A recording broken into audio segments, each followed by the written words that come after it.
Today's episode is brought to you by Positively Productive Systems, whose mission is to be the antidote to your stress and to provide compassionate productivity resources and coaching that help you heal and achieve. Be sure to check out both free and paid resources at positivelyproductive.com/resources. What's actually happening in your brain when you're in a state of flow, right? So your brain's typically in a beta state. And when you're in a beta state, your prefrontal cortex, that's where your inner critic is. That's where the rational mind is, that they're the one that's able to keep you alive, that its main goal. But when you go from a beta state to a flow state, your brain actually goes through something called hypnofrontality. And what happens is part of your prefrontal cortex actually shuts down and your inner critic begins to dissipate. It begins to disappear. A lot of sports players experience this because they can't be listening to their inner critic when they have to make so many decisions so quickly, right? So what happens, when you go through hypnofrontality, your inner critic starts to dissipate. You all of a sudden get a shot of dopamine. You can become highly creative and you start to see all of the opportunities in front of you. And actually time in your brain is distorted. That's why you forget about time.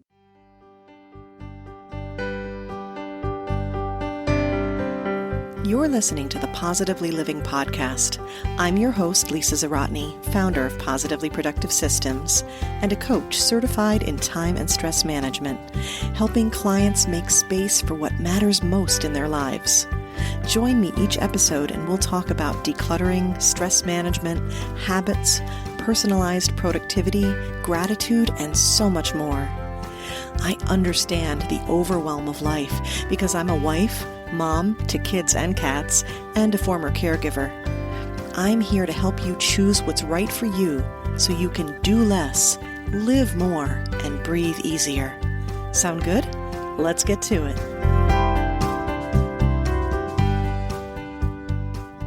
Today we're talking about a surprisingly fun and simple way to improve your creativity and productivity. The answer is play. And while play sounds like the thing you need to have kindergartners do for their social skills, I promise you, we need it as adults and entrepreneurs now more than ever.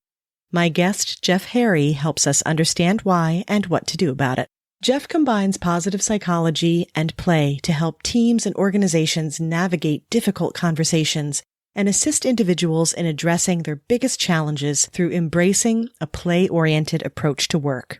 For his work, Jeff was selected by Bamboo HR and Engagedly as one of the top 100 HR influencers of 2020 and has been featured in the New York Times, Mashable, Upworthy, and Shondaland. Jeff has worked with Google, Microsoft, Southwest Airlines, Adobe, the NFL, Amazon, and Facebook, helping their staff to infuse more play into the day-to-day. I discovered Jeff through funny videos he shares on social media. He wears a pink troll wig in many of them and uses silly skits and lip syncing to share profound messages.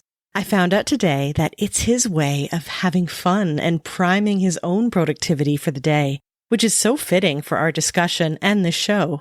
Jeff helps us uncover what play does to our brains to open up creativity and release perfectionism. We touch upon many of the topics covered on the podcast, including toxic positivity, trauma, authenticity, fear, change, and humor. I'll link to those episodes in the show notes and encourage you to listen to those as a foundation for our chat. We cover a lot of ground in this one, so be sure to listen for how your brain responds to play. Jeff drops some amazing science per my request. A funny and effective way to deal with your inner critic. It's not only hysterical, it really works. You definitely have to try it. And a 3-step process to rediscover your play. Now, let's join Jeff. This is going to be a good one. Welcome, Jeff Harry, to the Positively Living podcast. I have been a fan of your online videos for a while now. Lip syncing, silly skits, making fun of everything with a deeper message. Oh, it's so my jam. And you do it brilliantly. And I am so excited to bring your humor and your heart to the listeners today. Welcome. Oh, thanks so much. Let's go. Let's do this. Well, let's start with telling us a bit about who you are, who you help, and what makes you light up. Sure. So I'll tell you the brief Batman origin story. So I don't know if you've ever seen the movie Big with Tom Hanks back in the day, right? Oh, yeah. Dancing on that piano. Hello. So he dances on that piano and then gets offered a job at a toy company. And I'm in third grade and I see that movie and I'm like, you can do that? Like you can work for toy companies and play with toys for a living? Sign me up. So I went to FAO Schwartz, like I think around that weekend with my mom and started dancing on the piano and nobody offered me a job. Apparently that does not happen all the time. So then I went home and I started writing toy companies. This is third grade on my word processor. You know, that's what's dating me, right? And I just kept writing them. I was spamming because before spam was a thing. I was sending like 5 letters a week to companies. And I would always get like form letters back because I think they thought I was an adult. Who knows why? Eventually, sophomore year, a toy company finally wrote me back and told me to go in mechanical engineering. I probably shouldn't have listened to them because they went out of business, but I did. And I went to college, graduated, and got into the toy industry. And I don't know if you've ever gotten exactly what you've always wanted and then been so disappointed when you get there. No toys, no fun, no high fives, grown adults being so adulting, so boring in a cubicle that had padded walls. Why are the walls padded? I don't understand why. And it felt like they might as well have been selling microwaves or like socks. Like no one was excited about this. And I was like, so disappointed that I had my little quarter life crisis in New York and New Jersey. And I left, came to the Bay Area, San Francisco Bay Area, did more toy jobs only to be disappointed. And I was like, finally, I was just like, what am I going to do with my life? And I remember going on Craigslist and finding a job teaching kids engineering with Lego. They were basically playing for a living. And I was like, oh, dude, I want to do this. Even though there were 7 people there paying only $150 a week, like a joke of a job, but they were playing. And I was like, man, I'm going to make this a thing. And I did. And we grew it from 7 people to 400 people. It became the largest Lego-inspired STEM organization in the US. We taught 100,000 kids a year. At one point, we had reached 1 million kids a year within like 8 or 9 years. But we did it all by playing. Like we had no idea what we were doing. We picked cities we thought were fun. We picked people we thought were fun. No business plan. We just experimented and failed all the time. But we were just like, whatever, let's just find cool things to do. And let's just say yes to everything. And then finally, Silicon Valley started to pay attention to us because we had been teaching so many of their kids for so long. And they were like, do you do team building events? Do you do special events? And we're like, of course we do. No, we didn't. No. But just say yes. Just say yes to everything, right? Yep. So the next decade, I ended up running team building programs and special events for the top tech companies in the world, Facebook, Google, Netflix, Adobe, all of them. But what I found that at the same time that they claimed to be disruptive and innovative and thinking outside the box and risk taking and all the posters on the wall, not doing much of that. Not doing much of that as the top companies. So I created Rediscover Your Play about 2 years ago to figure out how do you create psychological safety using positive psychology in play? How do you navigate difficult conversations? Because that actually makes a place more successful. How do you deal with your inner critic? How do you get your staff in flow? Like all of those issues. How do you deal with toxic masculinity and just toxic people? All of the issues that fascinated me using a positive psychology and play approach to do that. Love that. So you were like, okay, I showed up. I was searching for the fun. I did not find it. Fine. Let's make it. Exactly. And isn't that what everyone does? Absolutely. Yeah. Like if you think about the amount of jobs and amount of companies that didn't exist 15 years ago, people forget YouTube is less than 15 years old. Google's not more than like 20, 25 years old. Amazon came out with its like books selling in 98. Like this, TikTok's only been around for 2 years, maybe a year. Clubhouse is a year. So like, for anyone right now, we don't even know what's coming next. You don't even know what's possible. So this whole idea of being able to play with uncertainty and sitting in that uncomfortability is the best skill set we can learn right now, instead of focusing on like trying to plan out linear our future. Because think about all the things you've planned out. How many of those have worked out for you? And when you look back at your life, none of it is linear. It's all over the place. So why are we not embracing that? It's so true. I mean, listen, I'm a planner from way back. I work in an industry, being a productivity coach that involves planning, but I've always had this instinct to say, you go ahead and you grab that clipboard and you make that plan, but get ready to toss it to the side. Right. And I think both of those are good, because I think the process of planning is really good to wrap your brain around what it is that you want, where you would like to be going, right? Incorporating those concepts. But I was just having a productivity boost session with someone this morning, and it was this idea that we have to let go of the how. Preach, preach. I mean, you get it, more than most productivity coaches, because you even said before this, right? I'm not focused on time management. Time management's about controlling. Like, I'm going to be doing this from 9 to 11. I'm going to have my brainstorming session be my most creative from 9:30 to 9:45. Seriously, really? And you focus more on energy management, which is actually what it is, right? Exactly. Because like, what do they say? Inc. did a study not too long ago that finds that in an 8-hour workday, you can only do 3 to 4 hours of deep work. Yes. So what are we doing with the rest of that time? Dumb meetings, emailing that we don't need to email, especially when we're in the office, like trying to do as many coffee breaks as possible. Like we're constantly trying to be busy instead of trying to be like actually productive, doing the work that makes us actually come most alive. And when I'm working with people, and trying to get them in like you have a productivity boost, I have a play boost. A lot of times they're like, oh, I'm struggling with this answer. I don't know how to figure this out. And I'm like, well, what do you love to do? And they're like, oh, I like to garden, or I like to play music. All right, go do that. Wait, but that's not going to answer my question of what job I'm going to take next. Maybe, maybe not. Just try it. And it always happens where they're like, I had some epiphany while I was putting my hands in soil or strumming on the guitar. And then I realized what I wanted to do next. And that, again, ties into like getting into your flow And energy. These are the key things at play that change what we do. Because if you think about getting any task done, whether it's something that you wanted to do or you didn't want to do, if somehow you make it fun, if somehow you bring in an energized feel, you tackle it much better. Case in point, we talk about self-care. Oh my gosh, buzzwords galore, right? And you take care of yourself.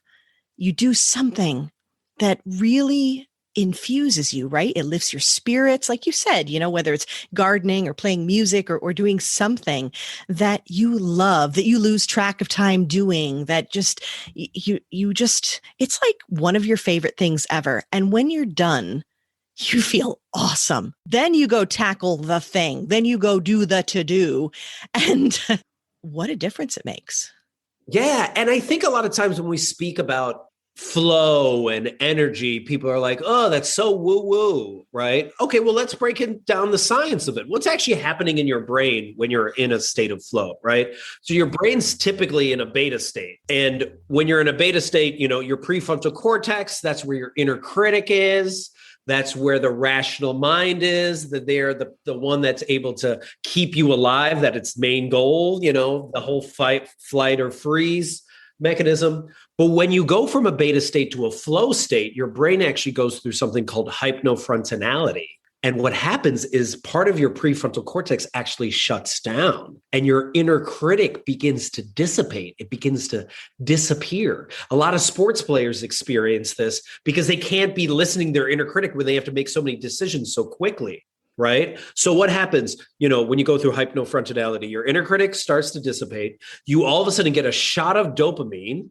You can become highly creative and you start to see all of the opportunities in front of you. And actually time in your brain is distorted. That's why you forget about time. And then so what a lot of adults have is we're usually fixated on one result and I got to get this one result. But when you're in a flow state, you've now let go of that one result and you see all of the opportunities in front of you. And you felt this way when you've traveled and you're just saying yes and to everything. Yes, I'll have another mimosa. Yes, I'll hop on this moped. Yes, I'll go to this deserted island. Yes, I'll dance under the moonlight. And then you meet the love of your life. Like you're in this yes and state and just being open to what's possible. When you're actually in a flow state, you're 500% more productive, 500%, 5 times more productive. And also when you do your flow state work, and this is what I tell a lot of leaders, ask your staff, what is their zone of genius? What is the work where they forget about time? What is the work they would do even if you weren't paying them to do that work?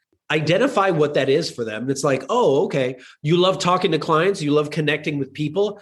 What percentage of time do you currently do that work? Oh, you only do that 20% of the time? How can we increase that from 20 to 30%? That's only 1 or 2 extra hours. But what will happen by doing that flow work, it actually makes them productive in so many other ways and has the added benefit of boosted morale, boosted productivity, less turnover, all the things that we want.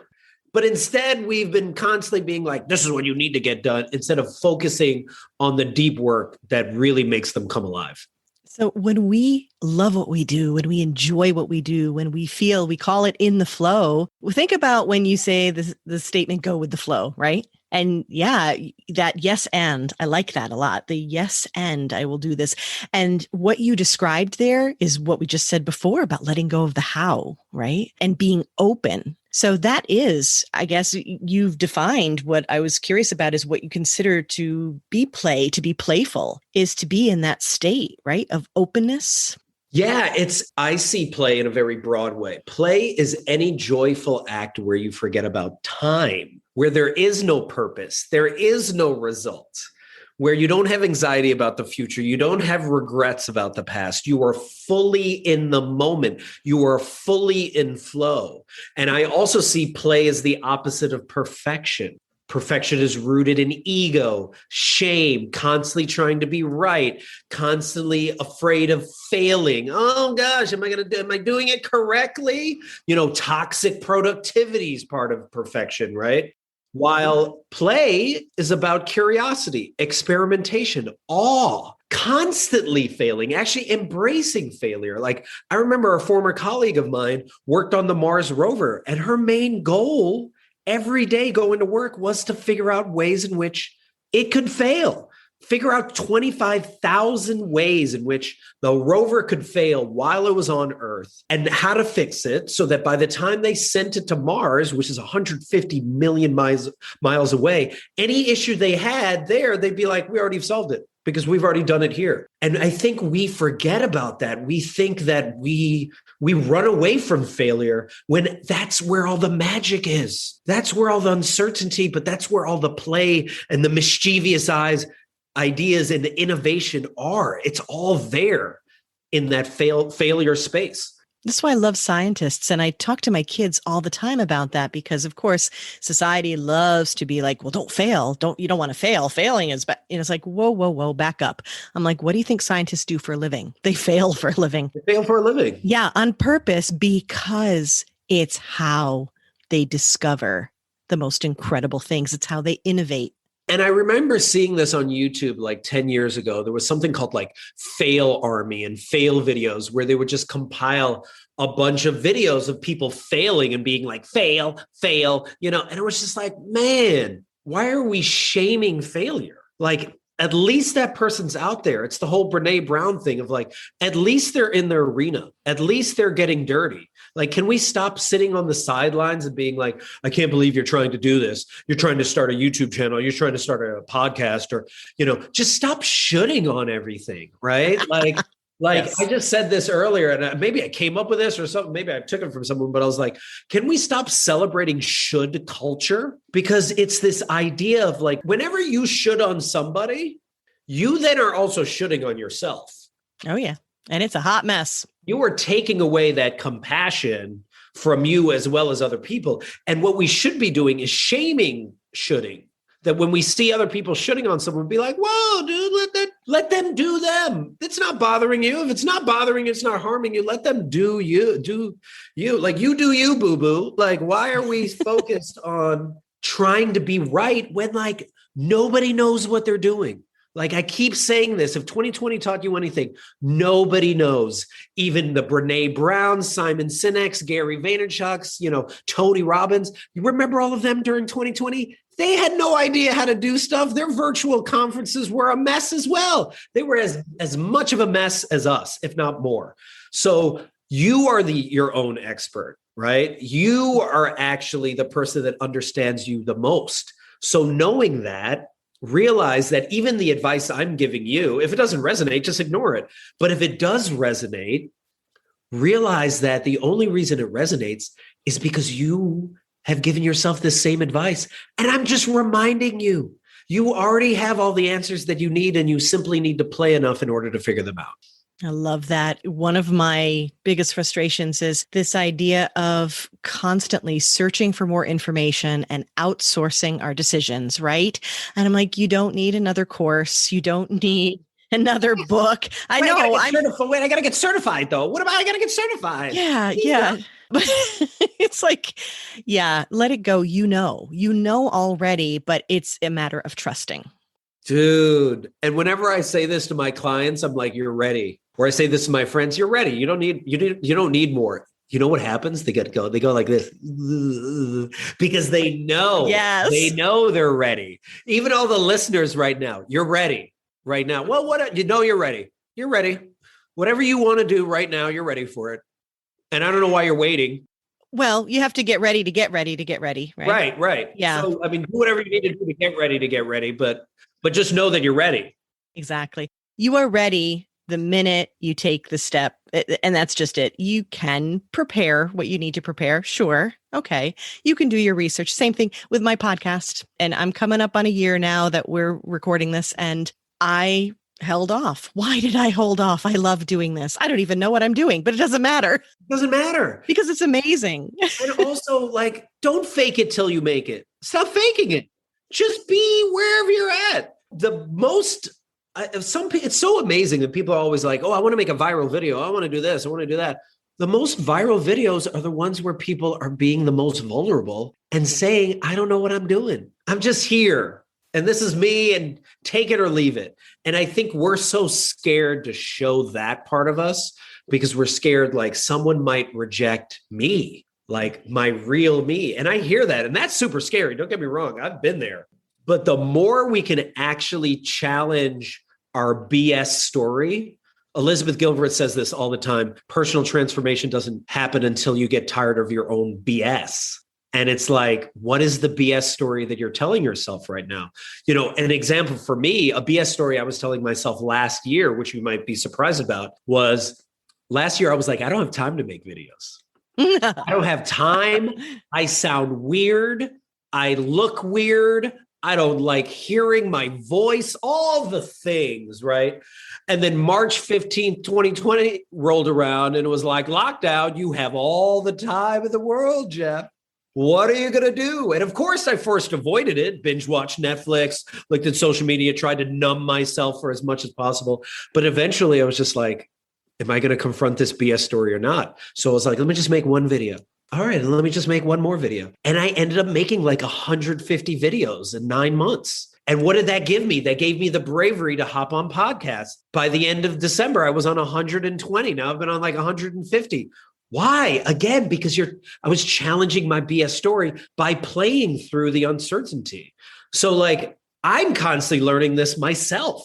When we are able to be like, I don't want to tell that old story anymore.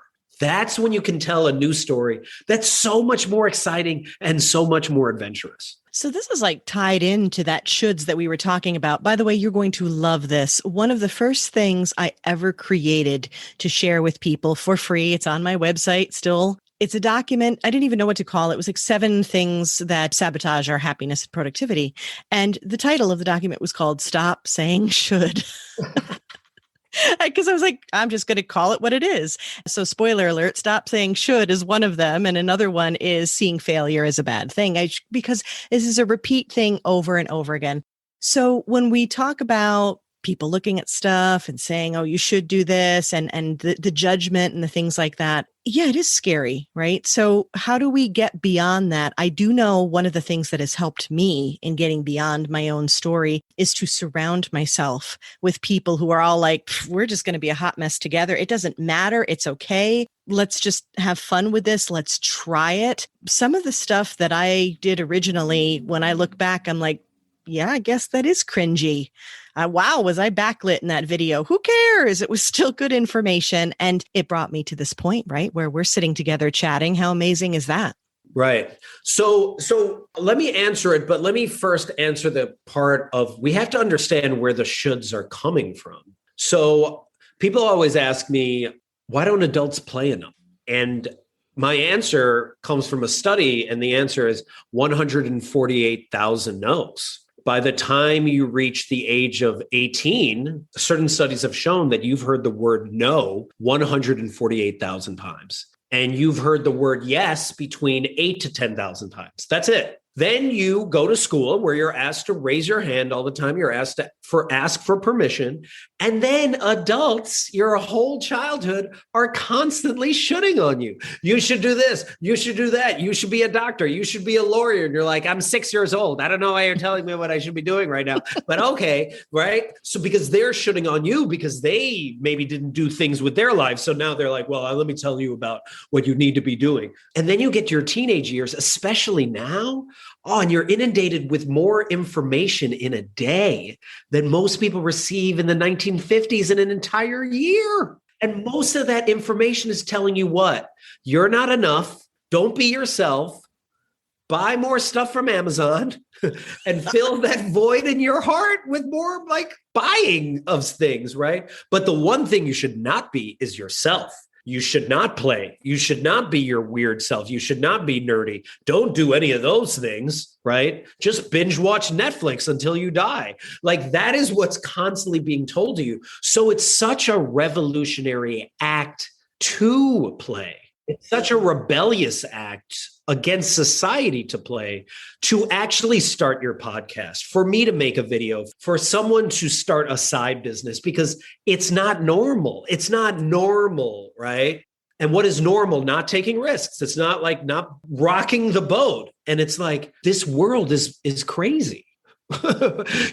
We take upon work in the wrong way. We look at healthcare the wrong way. We look at education the wrong way. We're looking at so many things in unhealthy ways instead of really like understanding like our own like humanity. And I'm going to go in a different direction than I'll eventually come to answer your question. But are you familiar with Abraham Maslow's hierarchy of needs? Mm-hmm. So he stole that from the Blackfoot Nation. He actually took what it's a triangle in the Maslow hierarchy of needs, but it's actually a teepee in the First Nations perspective. So that's where it comes from.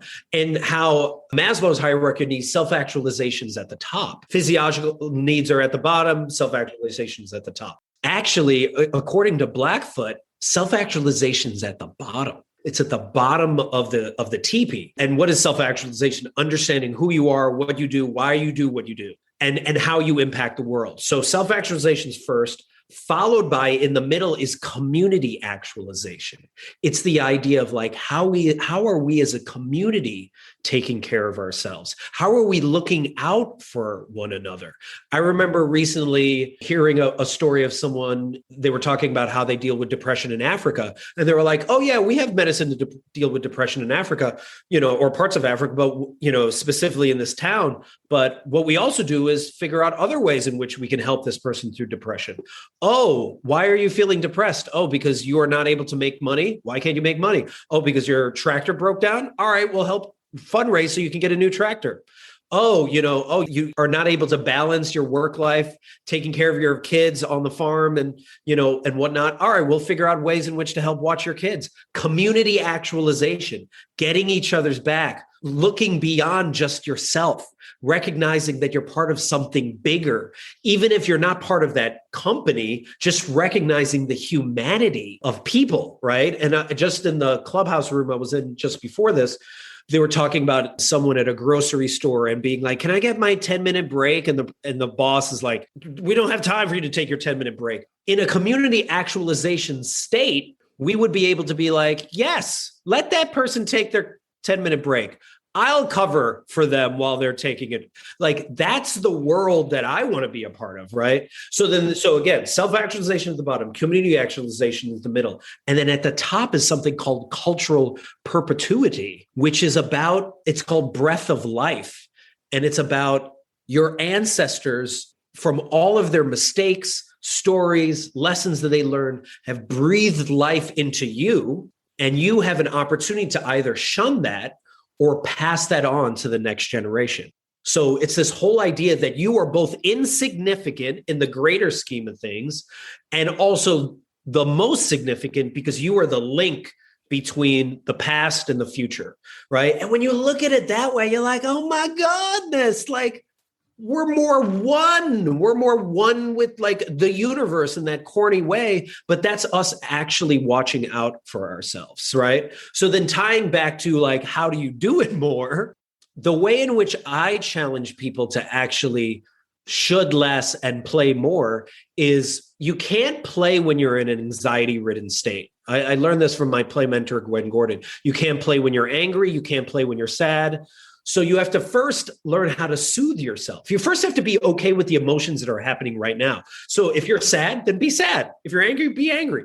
Let it flow through you so you can let go of it. Like Tuesdays with Maury, just let it go, right? But what you have to understand as well is like you have to identify what is your coping mechanisms for soothing yourself, because you adopt your nervous system in a way from the people that took care of them you view the most. So if their coping mechanisms weren't healthy, then you're adopting those same numbing mechanisms. But if you identify, what are healthy ways in which I soothe myself? I take a shower. I love that. And then I have a bunch of ideas.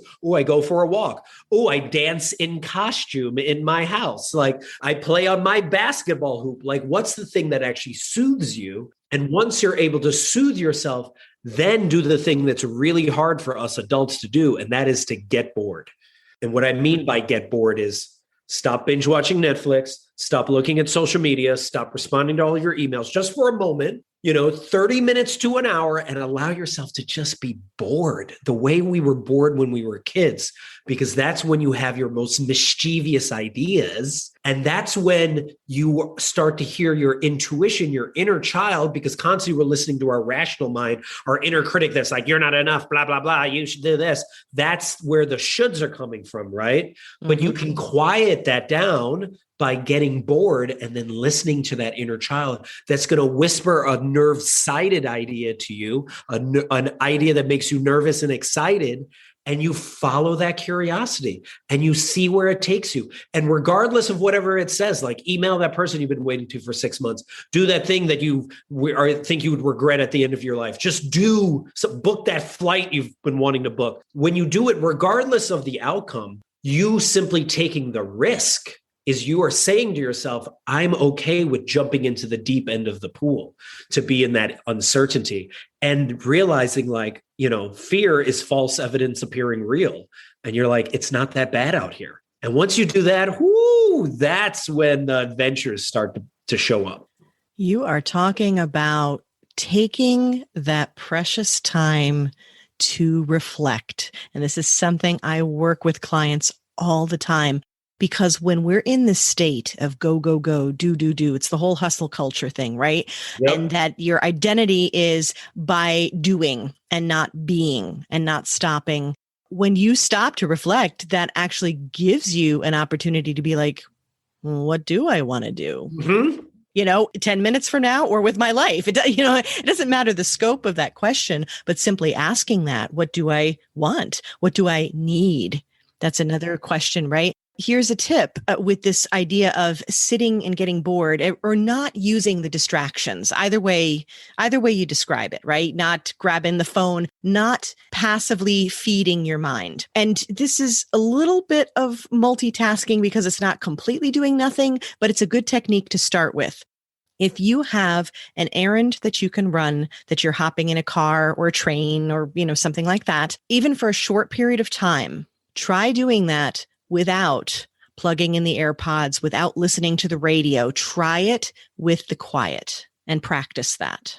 Even the same thing with like washing dishes, right? Or like sweeping, any of those things, you will start to show up. And then tying back into the whole hustle and grind culture, right? Like that whole toxic productivity culture. Why are we slaying dragons all the time? If I ever found a dragon, I'd want to like talk to it, ride it. Like I wouldn't want to destroy it. And like this grind, even the idea of using the word grind is you're literally grinding yourself down. And, I recently heard this really great analogy, with farming. With farms, you don't always work the field. You actually have to let it be fallow in certain seasons so that you can actually replant it. And that's the same thing of actually taking the time to be relaxed, to actually give yourself the opportunity for that. And then I think the other part is for the longest time, we've been celebrating so many masculine leadership traits of like crush and slay and dominate and blah, blah, blah. It's just like, I recently heard someone say that there's this reawakening of like the divine feminine. And what is the divine feminine? The feminine is compassion, empathy, play, curiosity. And I'm not saying this is just for women. I think we have feminine and masculine qualities in each of us. And me recognizing my feminine, the power that I have, I'm able to find more balance and actually then give myself more self-compassion. And the outward effect of that is, perfect example is New Zealand Prime Minister Jacinda Ardern, who is both in her masculine and feminine, was very like firm with her constituents about like, we're in a lockdown. This is what we're doing. No one's coming into the country. But also let me show up with a certain level of compassion and empathy through action by providing you certain resources and compensation so you don't feel like you have to go back to work so quickly. What happened because of that? Lowest COVID rates like in the world, right? So we have to be recognizing what is actually driving us. Why are we constantly rushing to a toxic productivity state? And my friend Angie Cole would always say this is like, why are you tying your self-worth to your productivity? Why do you define yourself by like what you do for a living? Like, what are you doing? And in this post-pandemic world, do you want to continue to do that? Because how has that been working out for you?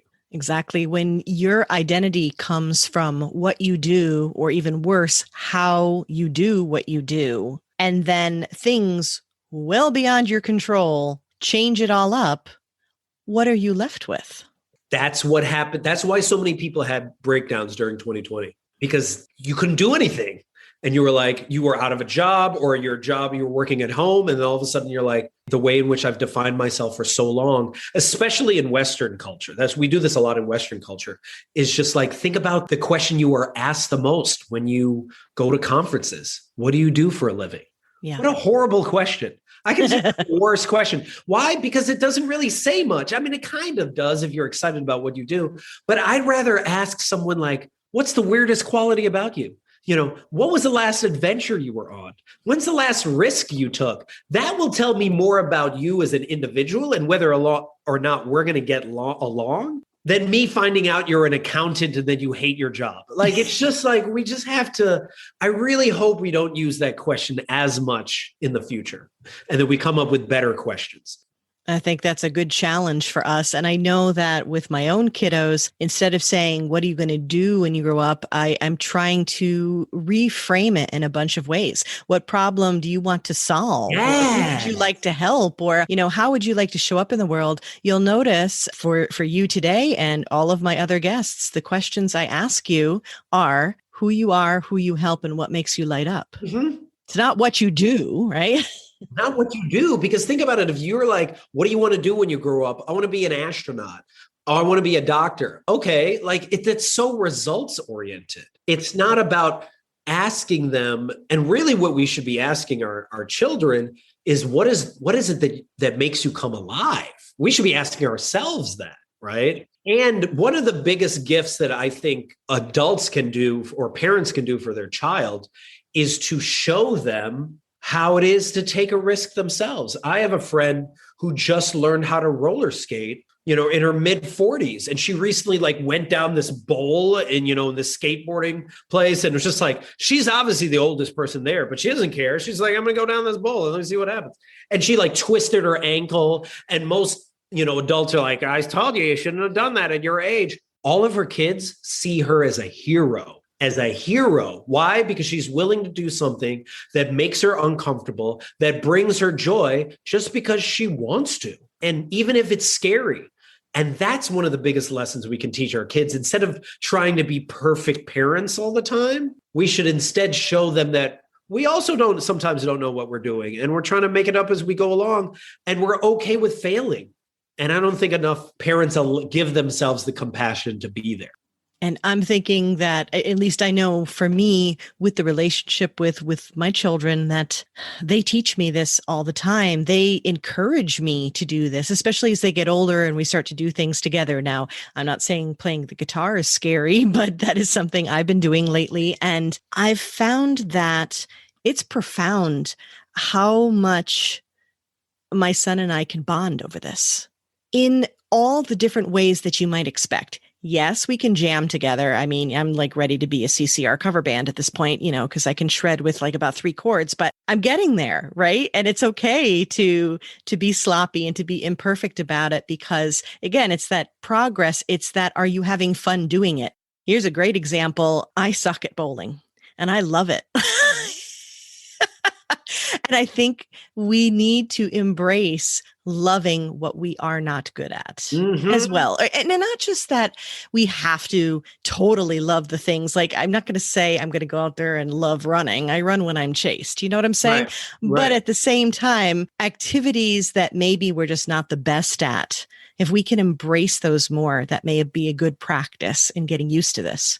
Yeah, I agree because let's use the bowling analogy, right? Think about when people bowl and they're not good. They bowl at the beginning and they're excited for maybe 3 frames. And then the rest of the time, they're like, I hate this.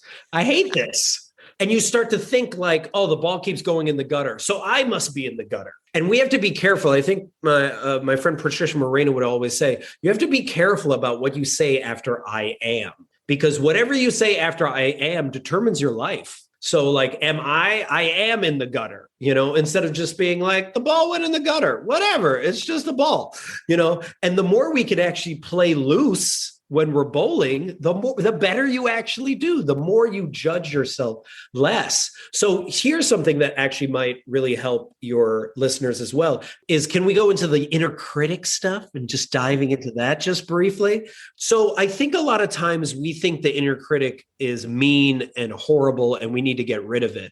And an inner critic is there to keep you alive. It's your rational mind. That's the main goal.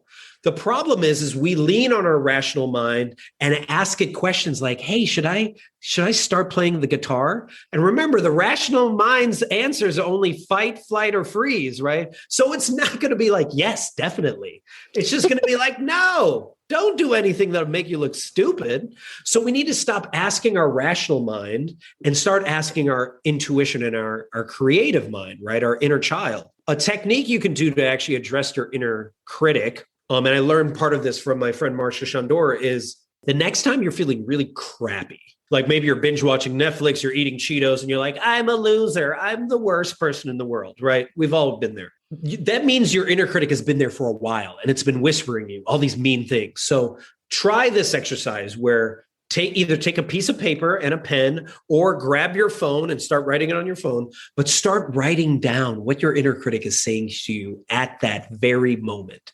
I'm a loser. I'm broke. No one loves me. I'm fat. I'm too skinny. I'm whatever, right? So write down all of those things, right? And then as you write it down, start to ask yourself, who is this? What does this character look like? What does this character sound like? Is it a bully from 3rd grade? Is it those, mean kids in high school? Is it a teacher I hated? Is it adults that used to shit on me? Is it a boss that I used to just feel pain about every time I saw that person's face? what is this character? And I use the word character on purpose because you're trying to identify this as a voice separate from you. And really what it is, it's a voice from your past that's trying to protect you from all of the pain and trauma you've experienced in the past, right? So it's there. It's like warning you, like, no, don't take a risk. You're going to get hurt. Just like, don't love someone again, because remember Susie, you loved Susie and then she broke your heart, right? So identify, again, what does it sound like? What does it look like? And write down what it actually says. And then name it. I learned this from Marsha, name it. And when you name it, and I name mine Gargamel, all of a sudden, Gargamel sucks the life and joy out of everything. So when Gargamel shows up, I can actually turn to Gargamel in my mind. And when he's just like, you're a loser, no one likes you, you don't know what you're talking about. And I can be like, well, actually, I'm surrounded by people that love me. Well, actually, Gargamel, my business is doing pretty well. So maybe I do know what I'm talking about. And you can actually respond to it directly. Or what I do with my best friend, Dana, sometimes I'll text Dana and I'll be like, Gargamel's talking right now and it's saying these things. And she doesn't even have to write me back. Simply me saying it to somebody else quiets that inner critic because you're giving love to it. You're like, Gargamel or inner critic, I hear you. Thank you for warning me. And also, I got this. I know we got hurt in third grade, but now I'm in my 40s and I figured it out. But thank you again. You can't drive the car anymore, but you can sit in the back seat of the car, right? And then the final thing you can do, and this like levels up your inner child, is take that same sheet of paper with all the mean things or whatever you've written down on your phone, and then start to flip all of them. I'm always going to be broke. Actually, I'm surrounded by abundance. I'm not loved. Actually, I'm surrounded by people that love me. I'm not enough. Actually, I'm more than enough. And I'm going to have an impact on this world. And the more you start doing that, you actually have now created a positive mantra, which I know might sound woo-woo, but actually in the positive psychology world, you're constantly looking for patterns. And your inner critic has laid down all these negative neuro pathways. And when you do a mantra like that, you're actually laying new pathways on top of the old ones. You're not getting rid of them, but you're laying down new ones. And then you're giving more power and more energy to your inner child. And then your inner critic gets quieter and your inner child gets louder. And that's when you start to actually really address it. And then you start to give love to that inner critic. I love that because it's like you're rerouting the energy or you're leveraging what is happening. So if you think about people that, the squeaky wheel or, kids that are having tantrums or whatever, and you acknowledge them and say, I hear you. I understand this is a concern. You're doing the same thing to this inner critic. Then there's also a power in speaking out with sharing with others. When I mentioned before about having that community mindset, about surrounding yourself with support. When you say something out loud, whether texting it, that's a great idea to a friend or whatever, suddenly, sometimes you can bring it out when you actually say it. You're like, okay, that is as ridiculous as it's so I was hoping, right? Yeah. It's so you're absurd. Like that. Wow. Okay. But when we sit by ourselves and we're in the quiet and we kind of let that feedback loop just play and eat those Cheetos. So I love this idea. So name that inner critic, put them in the back seat, hand them the Cheetos, and you drive. That's great advice. And there's something powerful that actually Marsha Shandor mentions a lot about if you have a negativity playlist. It's usually only 5 songs. So once you identify the same songs, that practicing of awareness is so powerful. And when I run this as an actual workshop in person, and hopefully do that in the future, I actually have people act out their inner critics to each other.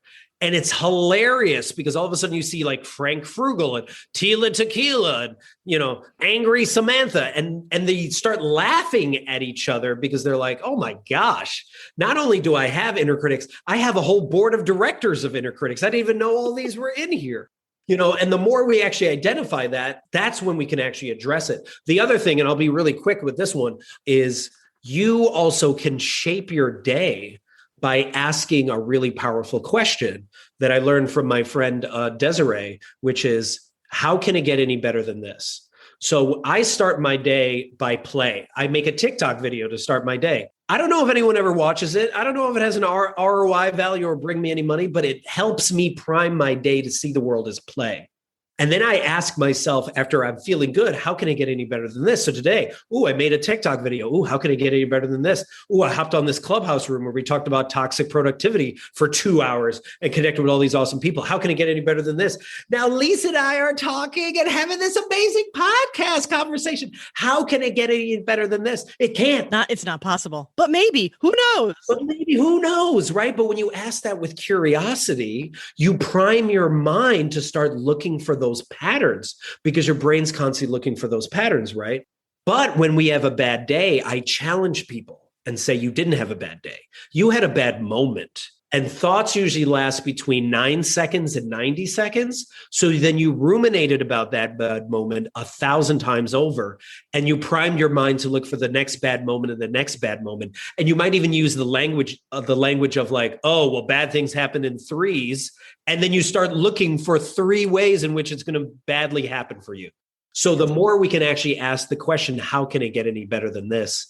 The more you can actually shift your hour, shift your day, and potentially shift your life. Our brains are evidence seeking. We are searching to prove the point that we're making. So be careful with your language. So what I have here is we have this idea of soothing yourself and opening yourself up to being bored and listening, to naming the inner critic, handing them the Cheetos, and being, again, open to the possibility of how can this day get any better, about switching out that negative playlist and redirecting it to a positive one. This is positive psychology 101 right here, right? Because we're going to search for what we think we're looking for. So, and it's not looking for the good in a toxic positivity kind of way. That's another conversation for another day. But I do have an episode about that with Valerie Friedlander. Shout out to her because she did a phenomenal job helping me unpack that one. We're not saying it's all good all the time. What we're saying is that our brains will search for what we tell them to. Be kind to ourselves in the process, right? Exactly. And I'll say this last bit that I think is really helpful for me is also when we celebrate our wins, we're constantly rushing to the next thing. And I learned this from Gwen Gordon, this amazing play thought leader, where you need to double down on your savoring. So when you have something that actually happens for you, right, then describe as soon as the event happened, like, I did this amazing speaking gig. Awesome. Now you describe it to someone and you start to savor it. And then they reflect back at you. Like I'll do it right now. We'll do it right now, right? I'm having this amazing conversation with you. I am loving this podcast. I've done like 150 of these, but there's only a few where I'm like, this is dope. I feel like we're going to places that I haven't gone before because of you. I'm loving this. This is me actually savoring. Now, how does that make you feel, Lisa? It makes me feel phenomenal because that is my goal. Because I remember talking to you before this and you said you want to have a really good conversation where you feel challenged by concepts and that you bring out these deeper ideas. And that's what you're all about. And that's what I showed up to give you. And you're telling me that's what's happening. And when I hear that, I get so excited because I'm like, oh my goodness, we're co-creating something that wasn't possible before. So when you actually do a savoring exercise like that with anybody, whenever anything good happens, right? You can even do this with old photos. Pull out old photos and start reminiscing with someone else about an old photo. What you're doing in your brain is you're actually stamping this down and making it more of an imprint on your brain so that the next time you think about this memory, you can actually recall it better. There are certain moments in our life that we recall really well, and it's because we spent the time to savor. So be careful about rushing to the next thing that you must make, right? And be in pursuing toxic productivity,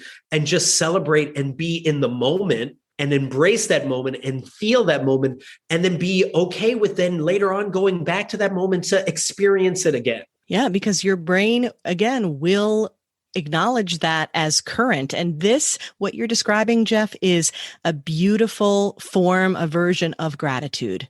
And it's the kind of thing that will stay on repeat for you. And here's an interesting twist in this.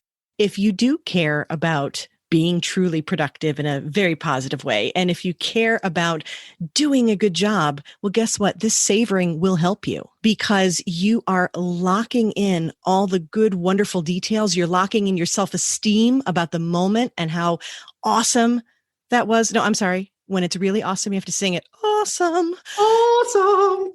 You're locking that in and you will better recall that when you go to repeat something or need to bring it up when you're doing something else where that experience, that knowledge, that presence, that energy can be used. Yes. Preach. Preach, preach, preach. Let's go. Oh, man, we could preach all day, but you know what? I want this to be digestible, and we have some fantastic action items, and I mean that in the best way possible.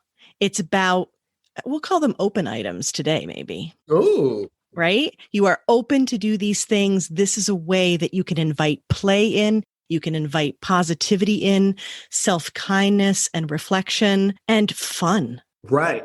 And can I end on some Goodwill Hunting, if you don't mind? Yeah. So, in the movie Good Will Hunting, you're pretty familiar with it, right? So for anyone that hasn't seen it, Matt Damon is this genius, right? He could have any job he wants and become a millionaire. And his best friend, Ben Affleck, is not a genius. They're working construction at the end of the movie. And Matt, is sitting there with him, they're having lunch. And Ben's like, when are you going to take one of these high paying jobs? And Matt's like, I'm not. I'm going to work construction. We're going to raise our kids next to each other. We're going to take them to Foley Field, watch them play baseball together. And that's just what we're going to do. And Ben turns to him and he's like, if I see you here in 20 years, I'm going to kill you. Like, I'm literally going to kill you. And he's like, what do I owe it to myself? He's like, no, forget you. You don't owe it to yourself. You owe it to me. And you owe it to everyone else that's going to be here because we're going to be here 20 years from now. And we're okay with that. But you are sitting on a winning lottery ticket and you're too scared to cash that in.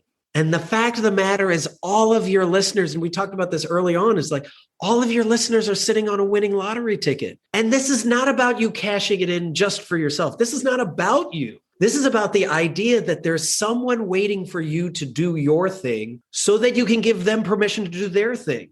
Whether that's a kid that's waiting for you, a mentee, someone that's paying attention to you that you don't even know about, but they're waiting for you to do the thing that makes you come alive so they can do the thing that makes them come most alive. So when you're thinking about, I want to have an impact on the world, I want to change the world, the best thing you can do is simply do the thing that is you, your nerdy, inner, weird, strange self, and do the thing that makes you come most alive. And that will have a ripple effect and give so many other people permission to actually take that risk that they've always wanted to take. So my question to your listeners is, are you ready to show up and do the thing that makes you come most alive? And that, my friends, is how you wrap up a conversation. Except that we are going to have a little extra bonus fun rapid wrap up. Bonus! If you are ready, bonus. All right, ready? We're going to fill in the blank for me. The song that always makes me dance is? Oh, Jerusalem right now. Mm. Yeah. Oh, yeah. That was like a 2020 theme. So good.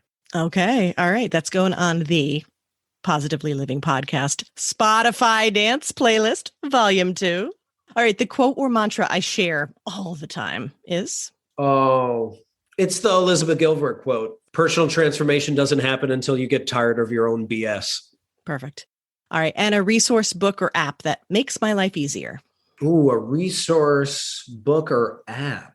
I don't know if it makes my life easier, but TikTok has given me a playground to play. A lot of people say Instagram is your perfect sister and TikTok is your ratchety cousin that you hope comes to the wedding and messes everything up and, brings the party. Mm-hmm. So, man, everybody on TikTok, we always support and like each other's stuff. And we're all super weird and strange, but it's a great playground that has given me permission to be my strange, nerdy self. Oh, and can I ask you a question, which is crazy? I learned this from I do a lot of these death chats where we actually talk about death a lot, which actually helps you to live more. And one of the questions, a tombstone question. So fill in the blank of this. Here lies blank, best remembered for blank, blank, blank. So I'll go first. Here lies Jeff Harry, best remembered for showing the world that you can heal yourself through play and heal the world through play, and embracing his inner nerdy, weird self,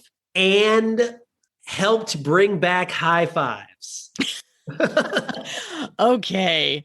I did not have time to prepare for this. And do this off the cuff. No, just do this off the cuff. Here lies Lisa, known for helping people realize it doesn't need to be this complicated. Mm-hmm. Dancing, not like she doesn't think anyone's watching, but she doesn't care who's watching. Yay! And really caring about that phrase and showing people how to live the phrase, that they may not remember what you said, but they will remember how you made them feel.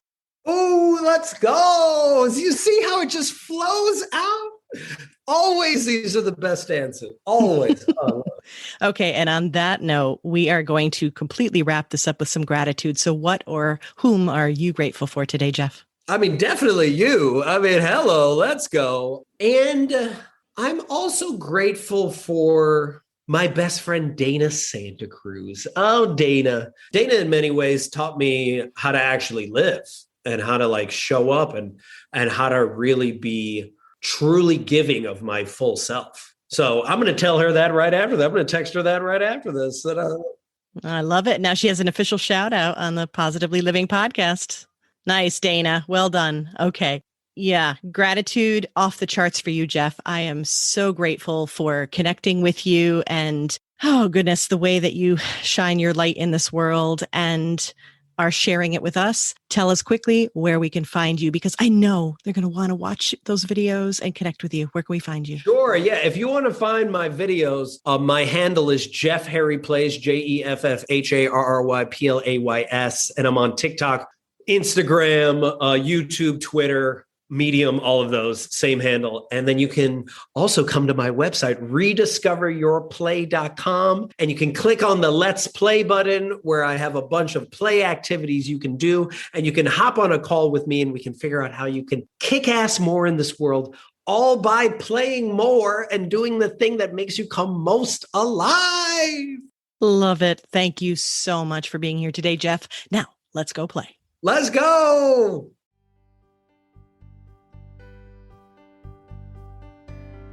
Thank you for joining me today. Your time is precious and limited, and I'm honored you chose to spend it with me. If you have feedback, questions, or want to schedule a chat, head to positivelyproductive.com/connect. And if you are looking for any of the resources referenced on the podcast, from books to products to training and more, go to positivelyproductive.com/resources.